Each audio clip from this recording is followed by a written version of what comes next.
Hello, everybody. Miss Smith here with your R book assignment. It's pages 128 and 129. It's worth 4 points in Canvas. So if you're watching the video, then you've already been onto the Canvas assignment. All you got to do is fill out this Google Doc and turn it back in for 4 points. Let's go through it real quick. So the vocabulary is going to start with the word guarantee, and you're going to fill in where it's highlighted. So it says to blank something or make it happen. So if I guarantee something, it means to promise something or to make it happen. Like I could say, I guarantee you'll get an A in the class if you do all of your homework. What you're going to do next after you type that word in is go down here to the example sentence. And the question is, how can you guarantee that you can pass a class? You're going to answer right there. I can guarantee I will pass a class if I do all my work. It's a good example. And then a photo, something that shows what the word guarantee might mean in a photo. So the first thing that comes to my mind would be a big check mark, because that to me means that you're guaranteeing something will happen, or you're promising, or a check. Next word is prohibit. You probably have heard of this word before, prohibit. To say or do something that is not allowed. Sometimes you will see signs that have a big red circle and an X through them. That often means prohibit. That could be a good photo that you put right there. And then back up here to your example. It says, what activities are prohibited at school? You could say activities that are prohibited at school are fighting. You could say smoking. You could say cheating. Those things are all not allowed at school. Okay, so fill those two out. Make sure you put a photo for it. Now continuing on to your story. So we're going to read about the Bill of Rights today. The Bill of Rights is a really important document that is part of the Constitution. And it's basically all these different amendments or rights that we have if you are a U.S. citizen. And that means that you can do things like freedom of speech, or you can practice religion that you want to practice and you don't get in trouble for it. Or you can write things that you want to write, like your opinions. You could say, I don't like this president, I don't like that person, and not get in trouble for it. And a lot of other countries, people cannot do this. They can't say things against their government, or they will get imprisoned or worse. So the Bill of Rights gives U.S. citizens certain rights. So let's read. It says, paragraph 1. In 1787, a long time ago, the United States of America was new. So really, our country, even though it seems like a long time ago, 1787, our country compared to a lot of other countries really isn't that old. It's kind of a new country. It says it had 13 states.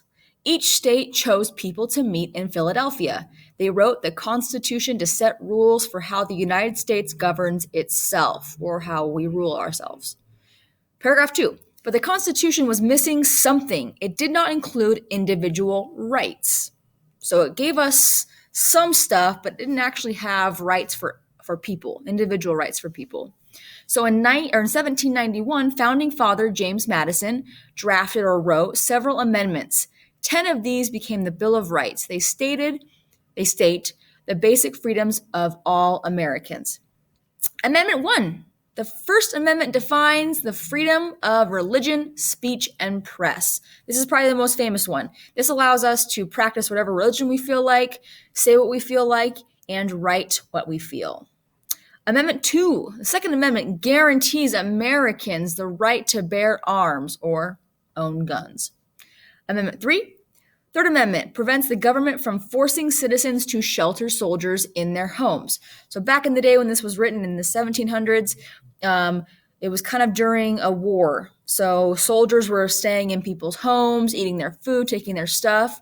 So this amendment prevents that. So soldiers cannot or do not have the right to force you to let them stay in your home. Okay? Amendment number 4, Fourth Amendment protects the privacy of Americans. It prevents unnecessary or unreasonable searches of a person's property. This one kind of talks about needing a warrant to come in and search your home or your property. All right? Amendment 5, this is another one that people know a lot about because we always say it. I plead the fifth, which means You don't have to talk if you don't want to talk in a trial in court. So it says in the Fifth Amendment, all Americans are guaranteed the right to a fair and legal trial. It also protects someone from testifying or saying something against him or herself under oath. Amendment 6, a right to a speedy trial is guaranteed by the Sixth Amendment. This one means you can't just sit and rot in jail. They have to give you a fair and speedy trial. Going down here, Amendment number 7, Seventh Amendment, guarantees the right to a trial by jury in civil or private legal cases where damages are more than $20. Civil cases solve disagreements between citizens.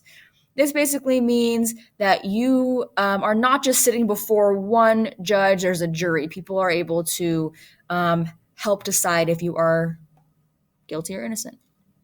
Amendment number 8, unreasonable bail or fines and cruel and unusual punishment are prohibited in the Eighth Amendment, so you can't be tortured. Okay. Number 9, the Ninth Amendment recognizes that Americans have rights that are not listed in the Constitution. This one's kind of funny. This is basically saying, hey, we know there's more than these rights, and that's what the Ninth Amendment's saying. You have more rights than just these rights. And number 10, 10th Amendment says that the powers not given to the U.S. government by the Constitution belong to the states or to the people. Okay, answer the following questions.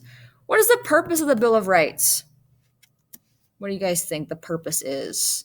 I think the purpose is to give individuals who are citizens rights. So we are given rights that help us live a more fair life in our government. Number 2, how does the Bill of Rights protect what people can say? If you remember, Amendment number 1, the First Amendment, gives us the freedom of speech. So we're able to say, oh yeah, I don't like that president, or I don't like this person, and not get in trouble. Or even more so nowadays when we have Facebook, Twitter, it gives us the right to write things that we want to say or that we want to write.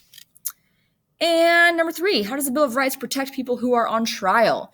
A couple different ways. One that comes to my mind right away is people are guaranteed a fair trial, or they're guaranteed a speedy or a quick trial, or they're guaranteed a trial with jury. So multiple people are able to sit on a jury and say, I think he's guilty, I think she's guilty, and then they vote on it.